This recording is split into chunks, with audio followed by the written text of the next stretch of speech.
এটা একটা সরকারি হাসপাতাল, যেখানে সারা দিন সব সময় অসুস্থ লোকের লাইন লেগে থাকে। কিন্তু যখনই ঘড়িতে 7টা বাজে, এখানে তাণ্ডব শুরু হয়ে যায়। চলো তাড়াতাড়ি চলো, 7টা বেজে গেছে। হ্যাঁ, আপনি যান। আমাদের এখান থেকে কেন যেতে হবে? জিজ্ঞেস করো না, শুধু চলো। সমস্ত পেশেন্ট আর হাসপাতালে কাজ করার সমস্ত লোকেরা হাসপাতাল থেকে চলে যায়। একদিনের কথা, মনু আর ওর ওয়াইফ মমতা নিজের কারে কোথাও যাচ্ছিলেন। হঠাৎ করে বৃষ্টি শুরু হয়ে গেল। সাবধানে গাড়ি চালাও, বৃষ্টি শুরু হয়ে গেছে। আমি কি প্রথমবার গাড়ি চালাচ্ছি নাকি? আমি তো শুধু এটা বলছি যে রাস্তা ঠিক নেই, এই জন্য সাবধানে চালাও। হ্যাঁ হ্যাঁ, ঠিক আছে, তুমি এবার শেখাবে গাড়ি কিভাবে চালাতে হবে। ওদের এই ঝগড়ার জন্যে গাড়ি সোজা গিয়ে গাছে ধাক্কা মারলো। মমতা, তুমি ঠিক আছো তো? আরে রে রে রে, এত রক্ত বেরোচ্ছে। সব আমার ভুলের জন্য হয়েছে। আমার তোমার কথা শোনা উচিত ছিল। মমতা, তুমি চিন্তা করো না, তোমার কিচ্ছু হবে না। মনু তার আহত ওয়াইফকে কোলে তুলল আর হাসপাতালের দিকে হাঁটতে শুরু করলো। মনু আর মমতা এই এলাকায় নতুন ছিলেন। ওরা সরকারি হাসপাতালের ব্যাপারে কিচ্ছু জানতো না। মনু হাসপাতালের বোর্ড দেখে খুব খুশি হলো। মমতা, হাসপাতাল পেয়ে গেছি, এবার তুমি ঠিক হয়ে যাবে। মনু হাসপাতালের ভেতরে গেল। ডক্টর, নার্স, এটা কি? এই এত বড় হাসপাতালে কেউ নেই কেন? মনু মমতাকে ওই স্ট্রেচারে রাখলো আর ডাক্তারকে খুঁজতে চলে গেল। ও ভেতরের রুমে গেল, যেখানে অনেক অন্ধকার ছিল। ডাক্তার বাবু, কেউ আছেন এখানে? ও অন্য রুমে গেল, ওখানেও কেউ ছিল না। হঠাৎ করে সব লাইট বন্ধ আর চালু হতে শুরু করলো। এটা কি? কিছু তো গোলমাল আছে। মনু দৌড়ে দৌড়ে দরজার কাছে পৌঁছলো, যেখানে ও নিজের ওয়াইফকে দেখলো। মমতা, তুমি এখানে? ওই যে তোমার যাওয়ার পরে ডাক্তার এসেছিল, উনি আমার চিকিৎসা করলেন আর ব্যান্ডেজও বেঁধে দিলেন। আচ্ছা, খুব ভালো। না হলে আমি ভাবছিলাম যে এই হাসপাতালে কেউ নেই। চলো এখান থেকে যাওয়া যাক। না না, ডাক্তার বলেছে আমাকে একটু আরাম করার দরকার আছে। আমরা কিছুক্ষণ এখানেই থাকি, সকালে এখান থেকে চলে যাব। চলো, ঠিক আছে। মনু আর মমতা ওখানেই বেঞ্চে বসে বসে ঘুমিয়ে পড়ল। হঠাৎ করে মমতা নিজের চোখ খুলল আর ও লাশ কাটা ঘরের দিকে যেতে শুরু করলো। কিছুক্ষণ পর মন্নুর চোখও খুলল। মমতা, মমতা! ও মমতার পেছনে দৌড়তে দৌড়তে লাশ কাটা ঘরে পৌঁছলো। মমতা, তুমি এখানে কি করছো? নিজের বডি দেখছি। নিজের বডি? হ্যাঁ, নিজের শরীর দেখছি। আর এই চিৎকারের সঙ্গেই রাত শেষ হয়ে গেল। আর পরের দিন সকালে যখন হাসপাতাল খুলল, আর ওই দৃশ্যটা খুবই ভয়ঙ্কর ছিল। মনুর শরীর লাশ কাটা ঘরের নিচে পড়েছিল আর মমতা ওখানেই পাখায় ঝুলেছিল। মনে হয় এরাও ওই সাধুর আত্মার শিকার হয়ে গেল। সাধুর আত্মা? হ্যাঁ, তুই আমার সঙ্গে চল, আমি তোকে সব বলছি। দুজনে মিলে সিস্টার্স রুমে গেল। 1 মাস আগের কথা, রাত্রি প্রায় 10টা বাজছিল। দুজন লোক একটা সাধুর লাশকে নিয়ে এখানে এসেছিল। ডক্টর বাবু, এনাকে দেখুন, ইনি তো মারা গেছেন। আমি তোকে আগেই বলছিলাম ইনি মারা গেছেন, তুই আমার কথাই শুনলি না। আরে কিন্তু সময় মতো হাসপাতালে নিয়ে এলে ইনি বেঁচে যেতেন না।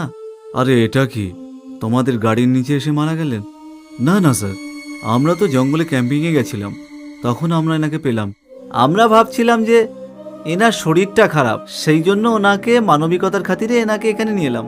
আমার তোমাদের কথার ওপর ভরসা হচ্ছে না। এনাকে এখন পোস্টমর্টম রুমে নিয়ে যেতে হবে, তখনই সত্যিটা বুঝতে পারবো। নার্স, আপনি পুলিশকে খবরটা দিন। দেখ, তোর মানবিকতার খাতিরে এবার আমরা আবার ফেসে গেছি। ডক্টর লাশের পোস্টমর্টম করে লাশ কাটা ঘরে গেলেন। ডক্টর পোস্টমর্টম করা শুরু করলেন। কিন্তু ডক্টর খুব আশ্চর্য হয়ে গেলেন।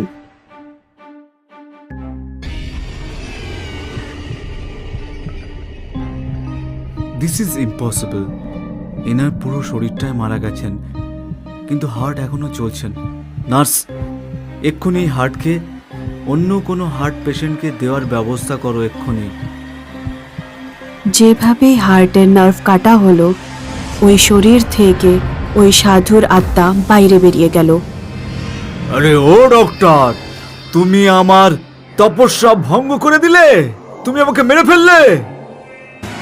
ওই সাধুর আত্মা প্রথমে ওই ডাক্তারেরই গলা টিপে দিল, তারপরে ওই নার্সের। সাধুর আত্মা রাগে ওই লাশ কাটা ঘরের বাইরে এলো আর ওই দুজন লোকের দিকে বাড়তে শুরু করলো। সাধুর আত্মা ওই দুজন মানুষকেই গলা ধরে তুললো ওদেরকে আর মেরে ফেললো। এই হাসপাতালের লোকেরা আমাকে মেরে ফেলেছে। আজকের পর এই হাসপাতালের আর কাউকে আমি বাঁচতে দেব না। আজ থেকে এটাই আমার থাকার জায়গা। সেদিনের পরে যেই এই হাসপাতালে 7টার সময় আসে, তাদেরকে ওই সাধুর আত্মা খুব কষ্ট দিয়ে মেরে ফেলে। কিন্তু এতে তো না ওই ডাক্তারের না ওই ছেলেদের ভুল ছিল, ওরা তো শুধু সহায়তা করছিল। কিছু জিনিস মানুষের মাথার বাইরে। এই সাধু এরকমই। যদি ওই ছেলেগুলো সাধুকে এখানে না আনতো, তাহলে উনি মরতেন না, আর নাই এতগুলো লোক মরতো। তাহলে এই সাধুর আত্মা থেকে ছুটকারা পাওয়ার কি কোনো উপায় নেই? উপায় তো অনেক করেছি। 6 মাস আগে সব ডাক্তার মিলে আর নার্সেরা মিলে একটা ঝাড়ফুঁক করার সাধু ডেকেছিল। তারপর ঝাড়ফুঁক করার বাবা সারা দিন এই লাশ কাটা ঘরের বাইরে পুজো অর্চনা করলো। পুরো হাসপাতালে পুজো অর্চনার আওয়াজ ছিল। কিন্তু যেভাবে 7টা বাজতে শুরু করলো, সবাই এখান থেকে বাইরে চলে গেল। আর ওই ঝাড়ফুঁক করার বাবাকে রেখে ঘড়িতে 7টা বাজতেই সাধুর আত্মা সামনে এসে গেল। আমি তোকে আদেশ দিচ্ছি, এক্ষুনি এই হাসপাতাল ছেড়ে চলে যা। তুই আমাকে আদেশ দিবি? সমস্ত দেবতাকে স্মরণ করে তোকে আমি এক্ষুনি এই হাসপাতাল থেকে বের করেই ছাড়বো। আমি হলাম মহাদেবের ভক্ত, কোনো শয়তান নই। তুই নির্দোষী মানুষদের প্রাণ কেন নিচ্ছিস? এই হাসপাতালের লোকেরা আমাকে মেরে ফেলেছে। আমার কি দোষ ছিল? ওটা তো একটা দুর্ঘটনা ছিল। দুর্ঘটনা? এখানে সবার মৃত্যুটাও একটা দুর্ঘটনা। আর ব্যাস, পরের দিন সকালে ওই ঝাড়ফুঁক করার বাবারও লাশ পাওয়া গেল। এখন ভগবানই জানে এই সাধুর আত্মার থেকে বাঁচার কি উপায়। তাহলে কি এখনো ওই সাধুর আত্মা লাশ কাটা ঘরের বাইরে আছে? হ্যাঁ আছে। তাহলে ওর অন্তিম সংস্কার কেন করা হচ্ছে না? কেউ ওর শরীরকে ছুঁলে ওকে মেরে ফেলে, মানে আর কোনো রাস্তা নেই? এখন তো নেই। এখন তো আমরা এটাই করতে পারি যে যখনই ঘড়িতে 7টা বাজে, আমরা সবাই মিলে নিজের প্রাণ বাঁচানোর জন্য হাসপাতাল খালি করে দিই।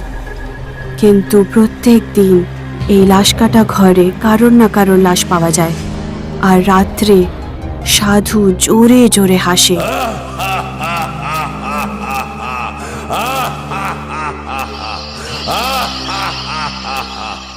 একের পর এক মারা যেতে থাকে আর অঘরীর অত্যাচারও বাড়তে থাকে।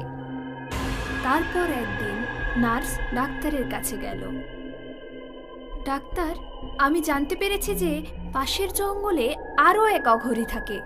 হতে পারে ও আমাদের সাহায্য করতে পারে এই অঘরীর হাত থেকে বাঁচার জন্য। ও তো অঘরী, ও আমাদের সাহায্য কেন করবে আর আমাদের মুশকিল আরো না বাড়িয়ে দেয়? স্যার, শুনেছি ওই অঘরী খুব দয়ালু, জঙ্গলে সবার সাহায্য করে। আমাদের ওনার সাথে দেখা করা উচিত। ঠিক আছে, দেখছি।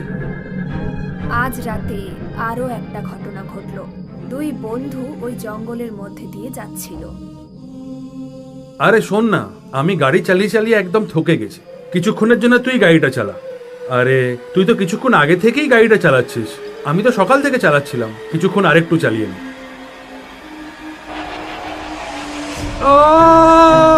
আরে তোর কিছু হয়নি তো?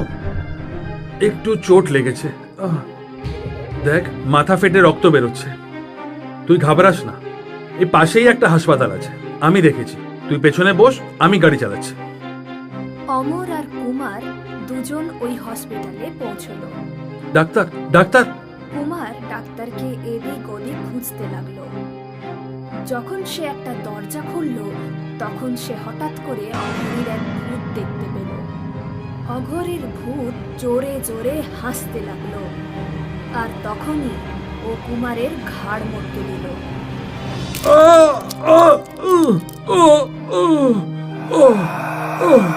যখন কুমারের আওয়াজ শুনে অমর দৌড়ে এলো, তখন ও অঘরীর মায়াজালে ফেসে গেল। ও তখনই পালানোর চেষ্টা করলো, কিন্তু হঠাৎ করে দরজা বন্ধ হয়ে গেল, আর অঘরী হঠাৎ ওর সামনে এসে হাজির হলো। অমর যেদিকে যেদিকে তাকাচ্ছিল, সেদিকেই অঘরীর ভূতকে দেখতে পাচ্ছিল, আর শেষে অঘরী অমরকে ভয়ানকভাবে মেরে ফেলল। যখন ডাক্তার এই মৃতদেহ দেখলো, স্যার প্লিজ, আমার মনে হয় আমাদের ওই অঘরী বাবার সাহায্য নেওয়া উচিত, না হলে এরকম কত মানুষের প্রাণ যাবে তা আমরা ভাবতেও পারছি না। মনে হয় তুমি ঠিক বলছো, একবার আমাদের ওর সঙ্গে দেখা করা উচিত। আজ রাত্রেই ওনার কাছে যাওয়া যাক। জঙ্গলে থাকা অঘরী বাবার বয়স আনুমানিক 100 বছর হবে। ওনার পুরো গায়ে ছাই মাখানো ছিল, আর বাকি অঘরীদের মতো উনিও সাধনায় মগ্ন থাকতেন। কিন্তু এই অঘরী কারোর দুঃখ সহ্য করতে পারত না। বাঁচাও, বাঁচাও, বাঁচাও আমাকে! ওই মহিলার চিৎকার শুনে অঘরীর তপস্যা ভঙ্গ হলো, আর সোজা নদীর দিকে যেতে লাগলো। উনি ওখানে গিয়ে দেখলেন ওই মহিলা ডুবে যাচ্ছিল, আর তখনই অঘরী মন্ত্র বলা শুরু করলো, আর নদীর মাঝখানে রাস্তা হয়ে গেল। ওই মহিলা চমকে গেল। চলে এসো, বাইরে চলে এসো! ওই মহিলা বাইরে এসে সোজা অঘরীর পায়ে পড়ল। ধন্যবাদ, আমার প্রাণ বাঁচানোর জন্য ধন্যবাদ। এই রাস্তা ধরে সোজা চলে যাও, ওখানে তুমি নিশ্চয়ই কোনো গাড়ি পেয়ে যাবে। নিজের বাড়ি যাও। ওই মহিলা চলতে লাগলো, আর একটু আগে গিয়ে ডাক্তারের সাথে দেখা হলো। শুনুন, আমরা এখানে একজন অঘরী বাবাকে খুঁজছি, আপনি কি ওনাকে দেখেছেন? হ্যাঁ, আমি যে রাস্তা থেকে এসেছি আপনিও ওই রাস্তা ধরে যান, ওখানে ওনাকে পেয়ে যাবেন।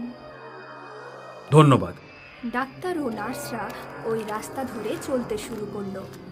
কিছু দূর গিয়ে ওনারা অঘরীর আওয়াজ শুনতে পেল, কিন্তু অঘরীকে দেখতে পাচ্ছিল না।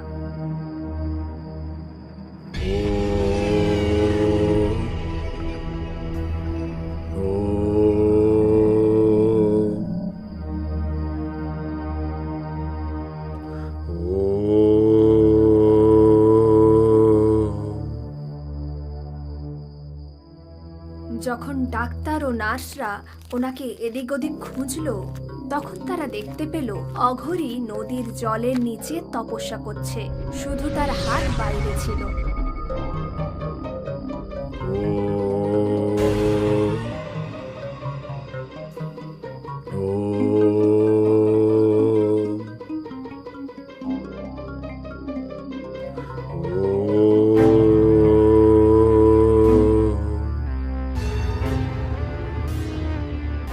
তারা অঘরীর কাছে গেল।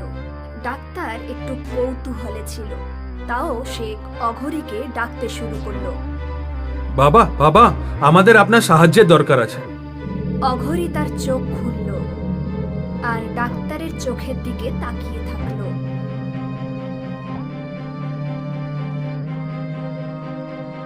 আমি সব জানি, তোমার হাসপাতালে ওই অঘরী বাবার কালো জাদু আছে।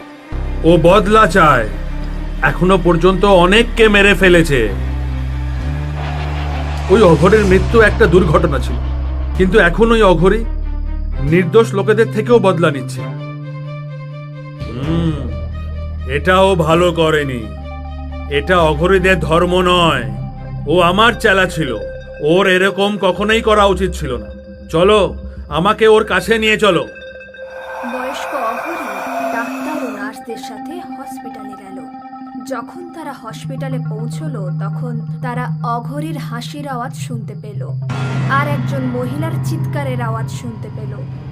মনে হয় ও কোনো মহিলার প্রাণ নিয়ে নিয়েছে। বাবা, আমরা ভেতরে যাব না, আপনি ভেতরে যান, আমরা এখানেই দাঁড়াচ্ছি।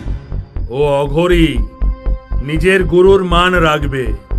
আমি থাকতে ও তোমাদের চুলও বাঁকা করতে পারবে না। কিন্তু তোমাদের ইচ্ছা, যেটা তোমরা ভালো বোঝো। এটা বলতে বলতে অঘরী তার লাঠি মাটিতে ফেলে দিল আর তার লাঠির ঘুঙরু আওয়াজ করতে শুরু করলো। এই ঘুঙরুর আওয়াজ অঘরী ভূতের কানে গেল। গুরুদেব, গুরুদেব! ও দৌড়ে দৌড়ে বুড়ো অঘরীকে খুঁজতে লাগলো। শেষ পর্যন্ত আপনি এখানে এসেই গেলেন। আমি আপনারই অপেক্ষা করছিলাম। অপেক্ষা করছিলে না নির্দোষ লোকেদের থেকে বদলা নিচ্ছিলে? না গুরুদেব, এদের মধ্যে কেউই নির্দোষ নয়। এরা আমার প্রাণ নিয়ে নিয়েছে। ওই ডাক্তার আমার হৃৎপিণ্ডের শিরা কেটে দিয়েছে। আমার এই হাল হয়ে গেছে। আমি একজন অঘরী থেকে ভূত হয়ে গেছি। তুই ভূত নয়, পিশাচ হয়ে গেছিস, যার ঠিক বা ভুলের কোনো পরোয়া নেই, খালি খুনের খিদে আছে। গুরুদেব, এরকম নয়। তাহলে তুই এত লোককে প্রাণে কেন মারলি? কেন কি এই হাসপাতাল আমাকে মেরে ফেলেছিল? এখন আমি এখানে কাউকেই বাঁচতে দেব না। এটা আমি শপথ নিয়েছি। অনেক বছর আগে তুই অঘরী হওয়ার জন্যও শপথ নিয়েছিলি। সেটাকে তুই ভুলে গেছিস? না গুরুদেব, আমার সব মনে আছে। অঘরীদের প্রথম নিয়মটা কি? বল বল, প্রথম নিয়মটা কি? জীবনের সামনা করা, মানে জীবনকে নষ্ট হওয়ার থেকে বাঁচানো। তো তাহলে তুই কি করছিস? এই বহুমূল্য জীবনটাকে ছিনিয়ে নিচ্ছিস। এটা করে কি প্রমাণ হয় কি তুই অঘরী? অঘরীদের কোনো অধিকার নেই কি ও জীবনের নাশ করে। ওকে তো এই পৃথিবীর সব জীবনের সামনা করতে হয়। তুই নিজের অহংকারকে অঘরীর তত্ত্ব থেকে বেশি মাহাত্ম্য দিয়েছিস। তুই তো নিজেকে অঘরী বলার লায়কই নোস। মন তো এটাই বলছে কি তোকে এখনই ভস্ম করে দে, কিন্তু তুই আমারই চেলা। ও গুরুদেব! ও গুরুদেব! ও ও ও আমার খুব বড় ভুল হয়ে গেছে, আমাকে ক্ষমা করে দিন। গুরুদেব, তোর জন্যে বিধির বিধান বদলে গেছে। তুই মূর্খ। তোর মৃত্যুও ঠিক হয়েছিল আর তোর পুনর্জন্ম। এটা তো বিধির বিধান ছিল যে ওই দুজন ছেলে তোকে মরা ভেবে এই হাসপাতালে নিয়ে আসে। এটাও বিধান ছিল ডাক্তার তোকে জীবন্ত পেয়েছিল। এখান থেকে 200 কিলোমিটার দূরে আরেকটা হাসপাতাল আছে, যেখানে একটা ছোট বাচ্চা অসুস্থ আছে। ওর নাম রুদ্র।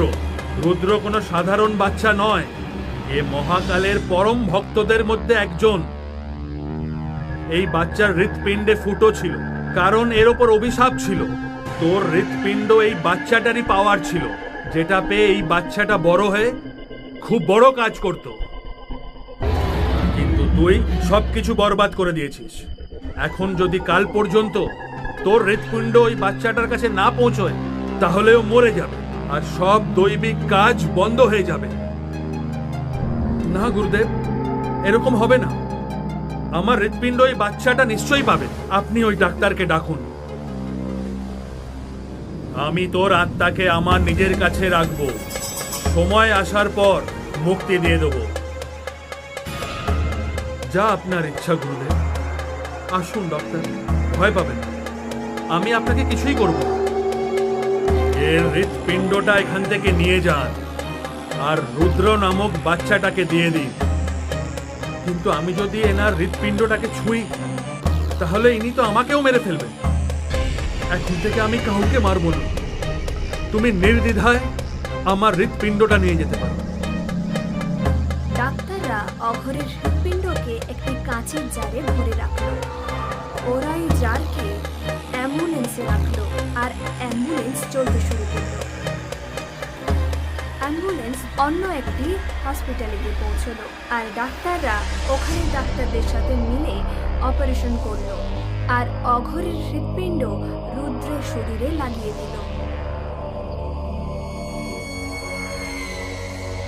এখানে বয়স্ক অঘরী হসপিটালে বসে তপস্যা করছিল। উনি তার সমস্ত মন্ত্রের শক্তি লাগিয়ে দিল।